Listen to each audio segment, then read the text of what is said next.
What makes a game fun?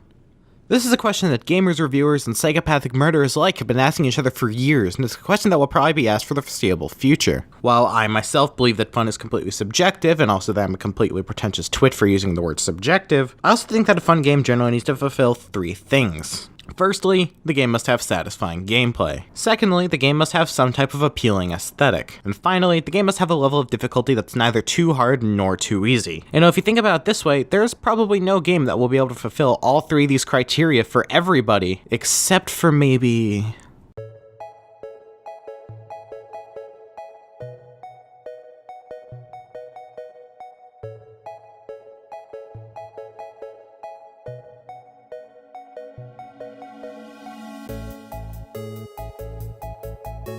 It took me a while to realize it, but Dustforce is the closest thing I've ever played to a universally fun game.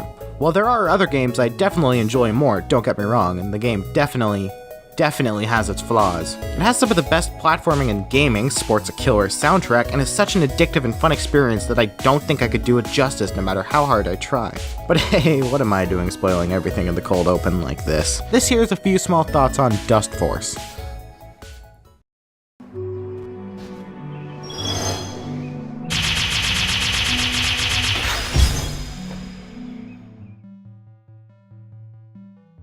At its core, Dustforce is a precision platformer. That's really about all there is to say. Seriously, Dustforce is about as pure precision platformer as you can get without going back to the days of Pitfall and Donkey Kong. In Dustforce, you run and jump your way through a series of varied and interesting stages in order to fulfill your ultimate goal. Clean up as much dust as you can, and generally just do what a janitor should do, because he plays a bunch of janitors. And that's kinda the greatest thing ever, if you ask me.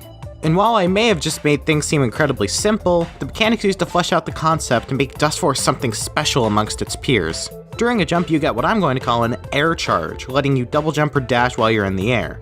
Sure, while these two things are standard in many modern platformers, Dustforce doesn't take much time to show you that it's anything but standard. You see, every time you destroy an enemy or dust cluster in midair, your air charge refills. This turns a lot of platforming challenges into a careful game of timing and learning how your character moves in order to maximize not only your accuracy and precision, but your speed as well. And don't think you won't need to maximize either of those. Just don't even think that for a second. Even though it's small, this mechanic gives Dustforce an ever-increasing learning curve. Especially when you start to add in mechanics like fast falling and momentum dashing that makes it so the gap between advanced and beginner players is huge, yet not scarily huge. Hell, I picked up the basics of fast falling pretty quickly, and I inadvertently learned how to save momentum through dashing. I think that this game is simple enough that anybody can pick it up and even go so far as to master it if they put enough time into it. And that's probably one of the best things I can say about any game, really. Also, on an unrelated note, can any janitors confirm or deny the legitimacy of this game? I'm asking for a friend.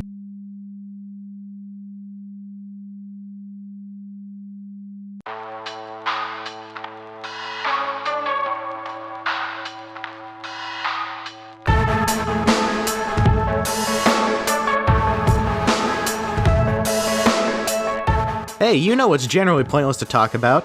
Video game music. Actually though, Dustforce probably has my favorite video game soundtrack. Ever.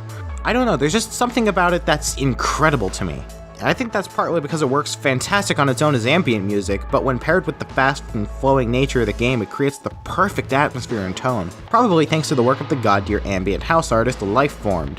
No, seriously, give this guy money. The dude freaking deserves it for the work he did on this game, really. Literally every song in this game helps to create some sort of tone, be it 9-Bit Expedition, the calm song with the slow start that plays in some of the earliest stages, Bariogenesis, the ominous song played in most of the high-tech stages to create a sense of mystery, or my personal favorite, Pillars of Pepper, a song generally used in longer stages which has an incredibly long startup time, but when it picks up helps to create a nice calm rhythm for the player to follow. Hell, the list goes on. 50 FPS Force, smooth song used for platform heavy stages, Swimming While It Rains used for larger stages due to the sense of majesty it gives. Dear God, I could make an entire 15-minute video on everything that this soundtrack does flawlessly.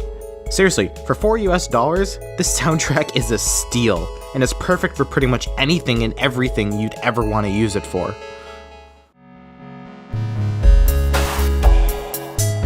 So I'm not even going to be around the bush and I'm just going to say it. I don't like hard games. That doesn't really mean I don't like being challenged, just that I'm averse to copious amounts of bullshit. Case in point, classic Mega Man. Hard. Dark Souls? Bullshit. Souls is a perfectly fine game and I can understand why it's gathered the fan base it has. Please continue on and know that your opinion is still perfectly valid even though I don't agree with it. Really, if you can learn to adapt to your situation without pussyfooting around like a moron, then you're good in my book. Dustforce straddles that line, and I mean, really straddles that line.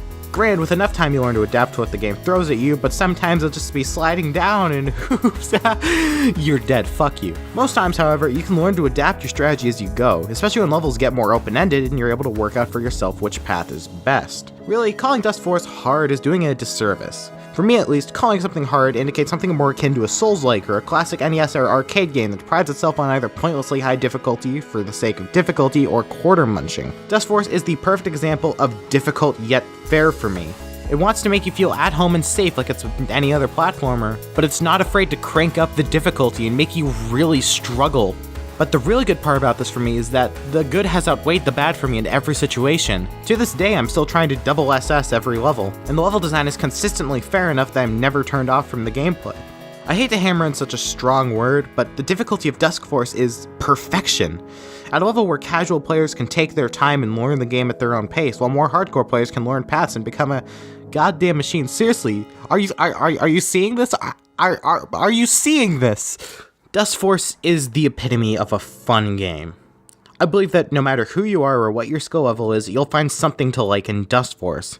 The gameplay is a small but amazing twist on a tried and true genre. The music combines with the visual style to create an aesthetic like nothing before it and nothing since. And the difficulty is at the perfect level where I feel that genuinely anyone and everyone who wants to play the game can enjoy it. Hell, for $15, if you ever just have a little bit of a nest egg saved up and you feel like splurging, get Dustforce. And I can assure you that you won't regret it.